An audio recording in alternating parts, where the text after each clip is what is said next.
Bismillahirrahmanirrahim. Dans le cadre de la formation pratique pédagogique assurée à l'université Constantine, je vous présente vidéo contenu du module transfert de matière et énergie. Tout d'abord, je me présente, Madame Qadella Imen, enseignante à l'école supérieure d'enseignement biologique d'Oran. Ce module va vous faire découvrir les phénomènes de transfert de matière tels qu'ils sont appliqués dans l'industrie de transformation de matière en des procédés. Le but du module et purification de la matière première par différentes méthodes de séparation, élimination des composants toxiques, élimination de l'ammoniac des mélanges air-ammoniac, élimination de l'hydrogène et de l'eau à partir de gaz naturels, élimination des vapeurs organiques des courants air-azote, élimination plusieurs composants d'une solution liquide. L'objectif du module est d'accueillir des connaissances fondamentales sur les bilans de matière et bilans énergétiques. Le programme est distingué en 6 chapitres. Le premier, définition et principes. Le deuxième, calcul des bilans. Le troisième, bilan énergétique. Le quatrième, bilan de matière et d'énergie dynamique. Le cinquième, transfert de masse. Et le sixième, transfert de chaleur. Ce module, il vise le domaine génie chimique est une science pour l'ingénieur dont l'objet est une mise en œuvre optimale des procédés de transformation physico-chimique, biologique de matières premières en produits fonctionnels. Le tableau suivant regroupe classification des opérations de transfert de matière suivant la nature des phases. Je vous donne quelques exemples. Entre transfert de matière, gaz, liquide, l'opération industrielle, c'est l'absorption. L'absorption, ça veut dire dissolution de gaz dans la phase liquide. Et on a le transfert de matière entre liquide-liquide, l'opération industrielle, extraction liquide-liquide. Ensuite, on a notre tableau regroupe les différents types de transferts. On a 3 types de transferts. Le premier, c'est transfert de quantité de mouvement. Le deuxième, c'est transfert de chaleur. Et le troisième type, c'est transfert de masse. J'ai choisi les 2 derniers chapitres du programme. Le 5e chapitre, transfert de masse. On peut dire qu'en introduction, il existe différents phénomènes qui sont responsables de transfert de matière, ça veut dire des particules transportées par diffusion. On peut dire c'est transport diffusif, ça veut dire zones concentrées vers des zones de concentration plus faible. Et on a le transport convectif, ça veut dire que quels que soient les mouvements du fluide, la diffusion moléculaire, c'est la déformation des molécules par translation, rotation et vibration. Ces derniers sont animés d'un mouvement aléatoire si leur concentration dans un même milieu n'est pas homogène. Le transport convectif, c'est des mouvements de la solution génère automatiquement un transport de matière. La loi appliquée, c'est la loi de Fick. La diffusion est le phénomène de transport de matière.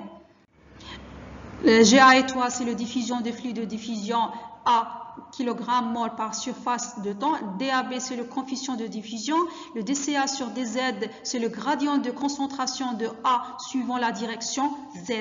Le coefficient de diffusion est une propriété physico-chimique d'une substance indiquant sa facilité de déplacement au sein d'une autre par le phénomène de diffusion. Le coefficient de diffusion dépend de la nature, bien sûr, des constituants et la température et la pression. L'unité de coefficient de diffusion est notée par D et L carré sur T dans la littérature et s'exprime en centimètres carrés par seconde. On peut dire le coefficient de diffusion ou bien la diffusivité. Par seconde, la théorie cinétique des gaz, laquelle les molécules sont considérées, on applique la loi de Sherwood, la formule suivante, et P c'est la pression, T c'est la température, MA et MB c'est la masse. Et pour le 6e chapitre, transfert de chaleur, on peut dire comme introduction, les procédés utilisés dans l'industrie sont très souvent le siège d'échange de chaleur, quel que soit par exemple four, échange de chaleur, induction, refroidissement, bien réchauffement, chauffage. Les phénomènes de transfert thermique, en particulier de la chaleur, est une importance décisive pour l'étude et le fonctionnement des appareils tels que les générateurs de vapeur, les fours, les échangeurs de chaleur, les condensateurs.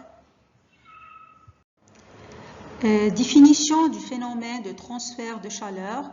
Le transfert de chaleur est le processus de diffusion de la chaleur dans différents milieux, liquides, solides et gaz. C'est un transit d'énergie sous forme microscopique désordonnée. Nous pouvons le définir aussi comme est une interaction énergétique qui résulte d'une différence de température, un gradient thermique entre deux corps. Concernant le mode de transfert de chaleur, on a trois types. Le premier type, c'est conduction, le deuxième, rayonnement et le troisième, convection. On peut dire des définitions selon le mode de conduction. C'est un processus est défini comme étant le mode de transmission de la chaleur provoqué par la différence de température entre deux régions des milieux solides, liquides ou gaz. On peut dire que la conduction, c'est un contact direct ou bien transfert de chaleur entre deux corps. Le rayonnement, le deuxième type, le rayonnement thermique est le mode de transmission par lequel la chaleur passe d'un corps à haute température à un autre plus froid, sans support, avec ondes électromagnétiques. C'est donc le seul mode de transfert de chaleur qui peut se propager dans le vide. Le dernier type, convection, est le mode de transmission qui implique le déplacement des fluides gazeux ou liquides écoulement et l'échange avec une surface qui est à une température différente. On peut dire que la convection, c'est le transfert de chaleur par déplacement. Voilà le mécanisme par trois types de transfert de chaleur. Donc, je vous donne quelques exemples de différents transferts de chaleur. Trois exemples A et B et C. Le premier exemple A, c'est un bécher chauffé à l'aide de l'agitateur ou bien plaque chauffante. On peut dire le mode c'est convection, ça veut dire on a le déplacement des molécules et en même temps conduction. Conduction, on a selon le type A, on a les deux modes. C'est conduction, ça veut dire le contact direct par la plaque chauffante et par convection, ça veut dire on a le transfert de chaleur par déplacement des molécules. Concernant le deuxième type B, on a les deux bien sûr par conduction et rayonnement. Et le dernier type C, c'est par rayonnement. Merci pour votre attention.